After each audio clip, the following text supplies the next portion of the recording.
I am a Nigerian, but what am I proud of? My country is in chaos. The thing is, I'm always forced to ask this question. Are we at war? For every nation undergoing a war, two things are common: poverty and death.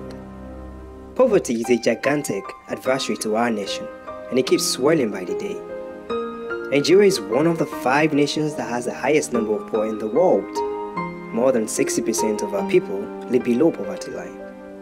7 out of every 10 children are born into poverty and may never get out of it for the rest of their lives. Over 12 million youths, mostly educated and thoroughly productive, are unemployed. This is sad. For a nation that swims in billions of dollars yearly, the wealth of the nation is enjoyed by only a tiny fraction of the populace. She's so rich, but the people are suffering.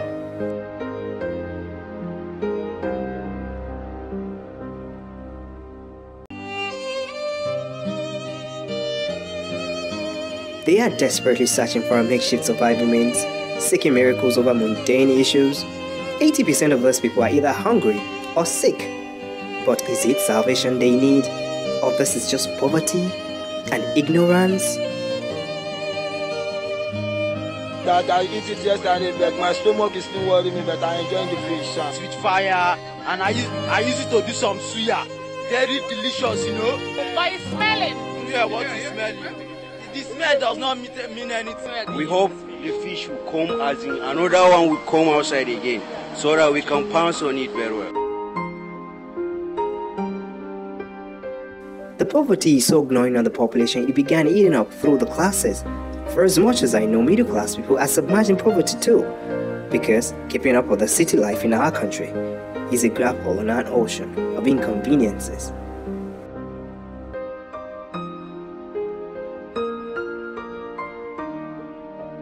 One out of every 2 educated Nigerians have been robbed before. Since the end of Biafra War, our roads have claimed almost as equal number of lives as the war itself. Our flight system is one of the scariest carousels in the world. These men have claimed more souls than the army of many nations around the world. The number of lives claimed by terrorism in Nigeria in the last 4 years is triple the number of lives claimed by terrorists in America in the last 40 years. In 1998, a pipeline explosion killed over 1,200 people at Jesse in Niger Delta. Since then, almost a dozen of a similar occurrence have taken place. This is the most satanic disaster our country faces. The sad part is, it has no face, and a thing without a face cannot be recorded, which means we can never surmise an appreciable figure to the number of lives this has taken, and still taken.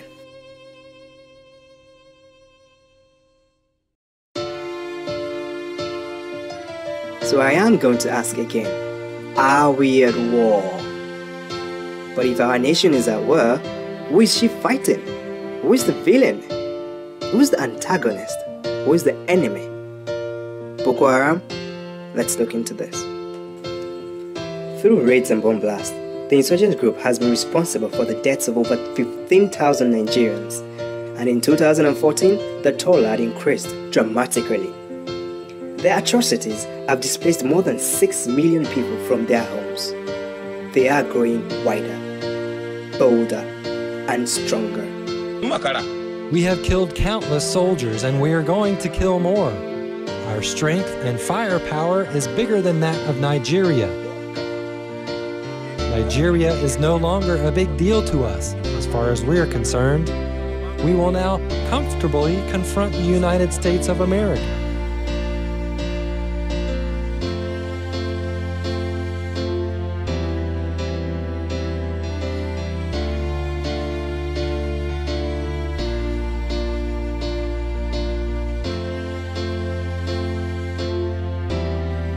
So they are an enemy to be wary of.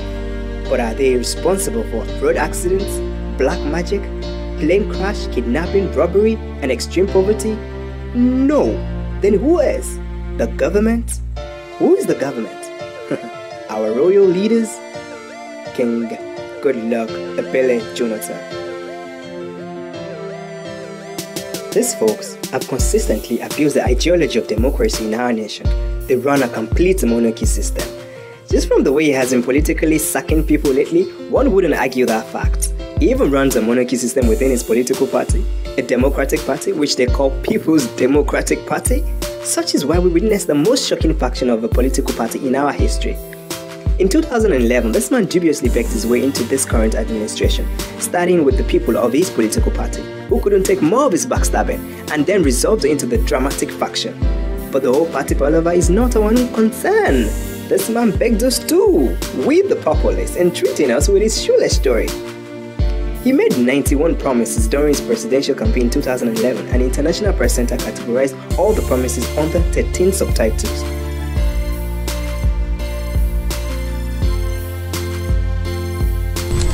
Fairness means that we must provide skill and job opportunities for the youth. We must empower women, and above all, we must improve the lives of the urban and rural poor in all the 36 states of the Federation. I share these noble aspirations and pledge my personal commitment to it. Less than a year after we sympathized with his shoeless story and made him the president of the nation, this man gave Nigerians the saddest New Year celebration ever. He couldn't have picked a better time to stab us in the back, we his sympathizers. On the 1st of January 2012, every Nigerian received a mighty blow in the face as our once shoeless leader announced the removal of fuel subsidy. This provoked the most widespread, the biggest and the most resolute rally this nation had ever seen. The movement bore millions of fervent protesters nationwide, bitter and angry citizens. But such general and grand gesture never moved him. He was too stubborn to let the cry of millions of people affect his decision.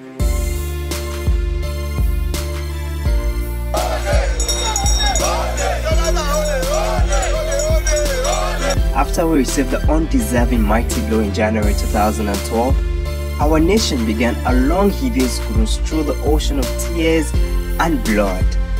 Powered by the ghastly atrocities of insurgency, the consequences of rusty and immature infrastructure, and the barbaric behavior of the government. A broken system superintended by a devious administration which is being led by an incompetent leader. Every time they ask this man about key issues affecting the nation, his response is always, "We're working on it." When will they finish working on these things and give Nigerians results? And if he's not saying we're working on it, he's blaming Nigerians or his enemies. Mr. President, the United States believes that the security forces in Nigeria are driving more people into the arms of Boko Haram, that the police, like in the last year or so, have killed more people than Boko Haram has. That is not correct. That is not correct. And I've said it severally. Those are insinuations by some interest group. Well, definitely the insinuations by some interest group. All right, so one of those interest groups is the State Department of the United States. So people come in to make some provocative statements. You even begin to ask whether they meant well for this country. That agriculture can make you have your own private jet. In fact, when you talk about crude oil stealing, yes, I agree with you. Frankly speaking, we want the international community to support Nigeria, because this stolen crude is being bought by refineries abroad, and they know the crude oil was stolen. The world must condemn what is wrong. The stolen crude is refined abroad. If you see $20 billion today in Nigeria, the American will go and say this will get that money there. Crisis in developing countries will continue, whether at the primary school level, secondary school level, tertiary level. Those are things that you would expect in all developing countries. I'm not saying we don't have issues of corruption, but that is not our number one problem. Corruption is as old as human race. At the excesses of Boko Haram. Yes, Boko Haram has been there before I even came as a vice president. If you will agree with me, within this period, you have never heard of bombings in Abuja. I don't know whether he's dead or alive. I don't know whether he's dead or alive. Your journalists will even know more than us, because you know how to. So some of you always talk to them. What exactly you are doing to help to stop Boko Haram? I know that you display state of emergency and all that. We are working very hard on that. How exactly, sir? We are working very hard. And 3,000 people have died. Maybe you need to update your statistics. For those who know about terrorism, any country that is interested in terror, you only get out of it. This country could have been worse. And when I interviewed you 3 years ago, you said that the main issues for the people of Nigeria, electricity, power you talked about, well, today, those are still the same issues. Some 60% of the people of Nigeria don't have enough or regular power, regular electricity. I would have loved that you ask an ordinary Nigerian on the streets of Lagos, Abuja, or any other city this question about power. That is one area that Nigerians are quite pleased with the government, that our commitment to improve power is working. So if you are saying something different, I'm really surprised. That is one area that even civil society members agree that government has kept faith with its promise. It's a lie.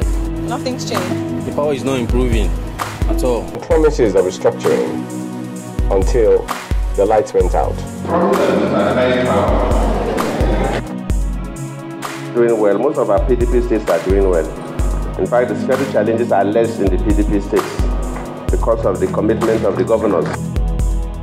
Jonathan has said that he's only standing for one term. President Jonathan said, and not only once, twice, publicly, not only in Nigeria, outside Nigeria, that he will have one term.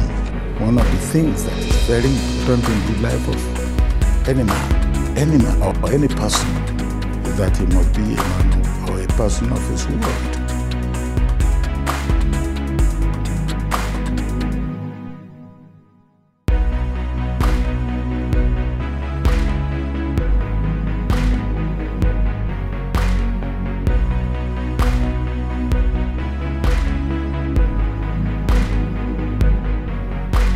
Your president visited our country with 7 private jets, and that's never happened before. We're all excited. This is Nigeria. It's the country with the largest number of private jets. 7 private jets only. I know there must be more. But for us still, that was wow. They came in their own jets. Everybody came in their own jet.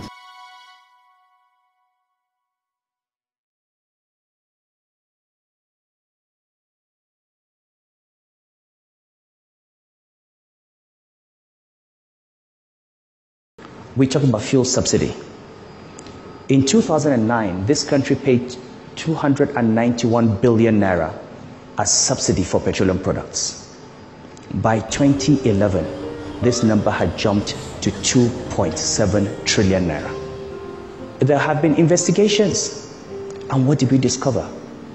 That a lot of that money never went to fuel subsidy that was consumed by Nigerians.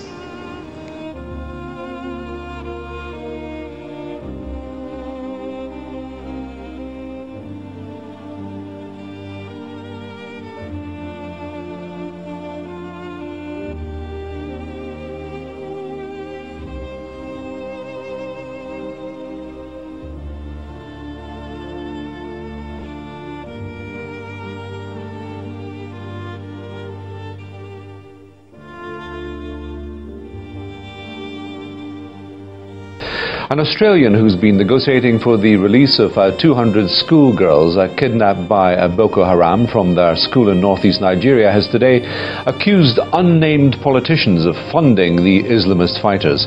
Well, according to Nigeria's This Day newspaper, Dr. Stephen Davies is saying that Nigerian politicians are one of Boko Haram's primary sources of funding. There are commanders in Boko Haram who are willing to hand over the girls and who want to do a peace deal. They want to demobilize. Now, those guys, they have told me clearly they will not attempt to hand over the girls or further discussions on peace because the sponsors will direct the other guys to kill those willing to enter into the peace deal. So without the sponsors being active, we can start the peace deal. The first thing that should happen in Nigeria is arresting the sponsors. This would slow this down dramatically. First thing to do is go and arrest former Governor Sharif, former Borno Governor Sharif, who has been funding this for years.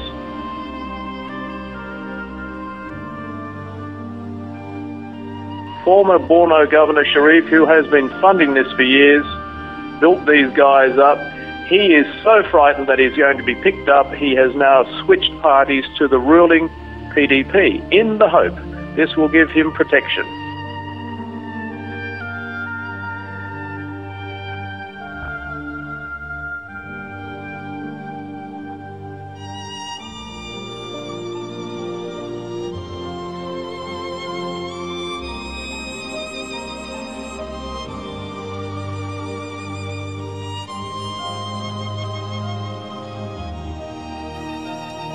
The three gents that boarded the plane linked our federal government to the issue.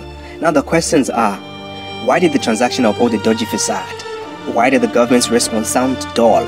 Why is our president mostly mute over such a huge matter? Why is the Incriminated Bank of Utah withholding critical information? Why haven't they disclosed the names of the Nigerians involved, despite the Israeli national's name had been disclosed as one Eyal Mesika? Why is this man not facing trials, instead still openly serving as one of the president's entourage to Israel? A grave criminal act, and our federal government had managed to twist it into a political and religious matter, as they always do. Jonathan, please, stop insulting us. For decades, our nation had suffered from bad governance interminably. Our leaders had always been corrupt, but this man is a magnificent record breaker. His cluelessness is outrageous and alarming.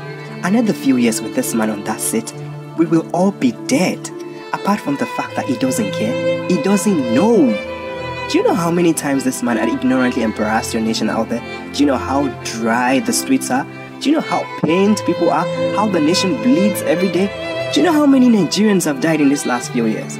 If you keep watching NTA, you will never know. This channel literally campaigns for your dubious government. Back then, beggars were only handicaps and old folks, but nowadays, people that have a job are begging too. It's crazy. If you think you're not one of them, then you are in graver danger, because it means the beggars around you will eat you someday, either by robbery, black magic, or simply out of frustration. Did you ever say the anthem or the pledge? If you did, remember you also made an oath. And are you fulfilling that oath right now? Are you sitting there just complaining? Is that what makes you a Nigerian? How did we manage to let someone like this rule us this long in the first place? This man doesn't know jack about ruling. He's weak and slow. And we all know that. He can't even rule a school, talk of a nation. But what did we expect? Someone that had a major in zoology is only a professional herdsman. No wonder he sees Nigerians as less significant. In his mind, we are zoo animals. On a second note, can he even rule over animals when he couldn't even keep his wild dog tethered? The plus we are sharing, there is God, oh. There is God, oh. There is God, oh. There is God, oh. There is God, oh. Nigerians, the people this nation buries every day are your brothers and sisters. If you don't do something about this now, the death toll will increase and it will definitely reach you. Don't just sit and complain, think and act. Don't just listen to hearsays or NTA. Go out there and seek the truth. It's the least you can do for your country. Reaching first-hand information is too convenient these days, so step out and get it. It is your nation, your land and your home. It is your people, your friends and your family. It is your system, your economy and your money. It is all yours. Most importantly, it is our past and our future. So get up and authoritatively snatch it from the hand of these greedy demons. Come 2015, now is the time. He is coming back to us to beg again. I don't know what story he's going to use for us this time, but we don't even care. Let's just kick him out and make him the scapegoat. Let him be the first incompetent president that will lose an election. This is the time for us to flex our muscles. They need to know that we know our rights and we will fight when we should. Once we use our might to displace this man in 2015, we will all protest to the new administration to probe him for every kobo he stole, and justice will prevail. This isn't only about punishing Jonathan, but also to let subsequent leaders know that we can deal with them if they mess up. Students, if this is happening now, what will happen when you are out there looking for a job? They'll tell you are the leaders of tomorrow. No one becomes a leader without a fight, except your name is good luck. Unemployed. I know I don't have to urge you. I know you despise this administration more than I do. Parents, you still cater for your children at the age of 30, 35. Who will cater for you when you're 70 and above? Don't put your mind on pensions. these freaks loot everything. So, the future of our nation lies in your hand. What will you do with it? Will you sit there or will you fight? If you choose to fight, then your number one weapon is your voice. Scream to the world. Spread the word. Let them know of the anti-Jonathan campaign. Rule with your voice. Rule with your voice. Nigerians, rule with your voice.